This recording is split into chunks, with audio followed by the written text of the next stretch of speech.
नमस्कार, मैं रिया और आप देख रहे हैं डॉक्टर साहिब। डॉक्टर साहिब के आज के इस वीडियो में हमारे साथ मौजूद है डॉक्टर दिवाकर तेजस्वी, जो कि बिहार के जाने माने फिजिशियंस में से एक है। तो डॉक्टर साहब, सबसे पहले तो आपको बहुत बहुत स्वागत है। बहुत धन्यवाद।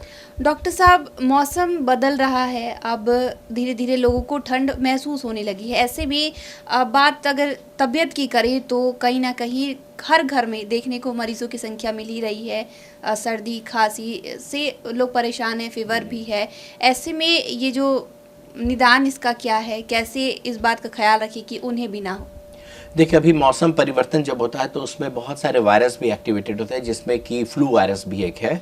और अभी क्या होता है कि जब रात का टेम्परेचर कम होने लगता है, दिन में बढ़ता है, तो कभी परेशानी लगती है, कभी गर्मी लगती है, कभी ठंड लगती है। ऐसे में लोग क्या करते हैं, कभी पंखा तेज़ चला रहे हैं, कभी कम कर रहे हैं, कभी एसी भी चला ले रहे हैं।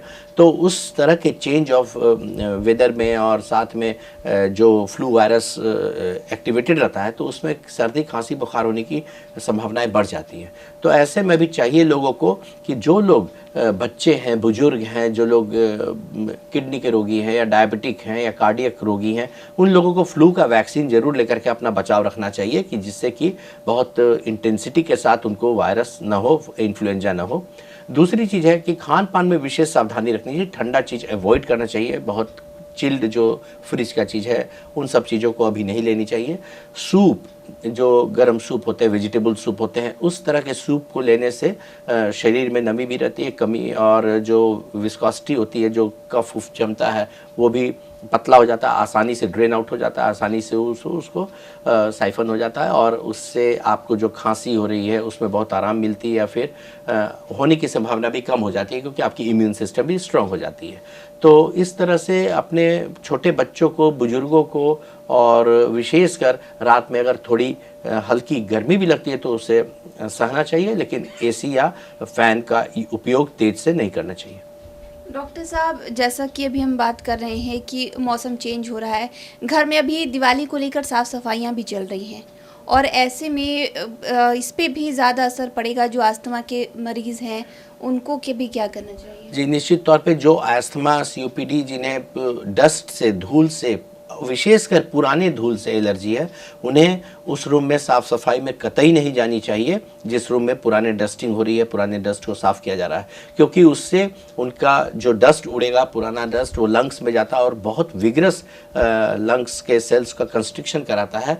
और उससे क्या होता है कि जब ब्रोंकियल कंस्ट्रिक्शन, तो सांस लेने में तकलीफ होने लगती है और उन्हें बहुत परेशानी का सामना करना पड़ता है। तो ऐसे में पहला तो अस्थमा के रोगी या जिनको भी एलर्जिक ब्रोंकाइटिस होती है, उन लोग को धूल में नहीं जाना है, उन्हें साफ़ सफाई से हट करके रहना है। दूसरे लोग भले उस रूम का साफ़ सफाई कर सकते हैं। दूसरी चीज़ है कि अभी के मौसम में जो भी अस्थमा के रोगी हैं, सीओपीडी के रोगी हैं, जो एलर्जिक, जिनको कफ होता है, वो लोग अपना इन्हेलर ज़रूर अपने पास रखें, क्योंकि कभी भी मौसम चेंज होने से या डस्ट से या फतिंगे आते हैं, उससे बहुत लोग को ट्रिगर करता है अस्थमा का अटैक। और उस समय उनके पास अगर इन्हेलर रहता है तो तत्काल अपना इन्हेलर लेकर के अपने को ठीक रख सकते हैं। और तीसरी चीज़ होती है कि एंटी एलर्जिक का प्रयोग करने की आवश्यकता पड़ती है उन तरह के रोगियों को जिन्हें एलर्जी की समस्या है। और इस मौसम में जब एलर्जी बहुत तेज़ से बढ़ता है, उन्हें कुछ दिनों के लिए एंटी एलर्जिक लेना आवश्यक हो सकता है। सर, जैसे सर्दी और ज़ुकाम में जो खांसी भी समस्या, ऐसे में लोग काढ़ा का भी सेवन घर में बहुत ज़्यादा बढ़ जाता है, तो मात्रा क्या होनी चाहिए? क्योंकि ये एक घरेलू नुस्खा है जो सदियों से लोग इस्तेमाल करते आ रहे हैं। देखिए, सबसे सेफ होता है तुलसी का अपना चाय होता है तुलसी का, या तुलसी का काढ़ा। लेकिन ये दिन भर काढ़ा नहीं लेते रहना है, क्योंकि वो लीवर पर, गैस्ट्राइटिस पर, एसिडिटी पर, सब चीज़ पर असर करता है। तो मैक्सिमम 2 से 3 टाइम तक काढ़ा का प्रयोग कर सकते हैं, उसमें भी लिमिट क्वांटिटी में। जितने बहुत ज़्यादा उसका क्वांटिटी नहीं लेकर के मिनिमम क्वांटिटी आप रखें तो बेहतर रहेगा।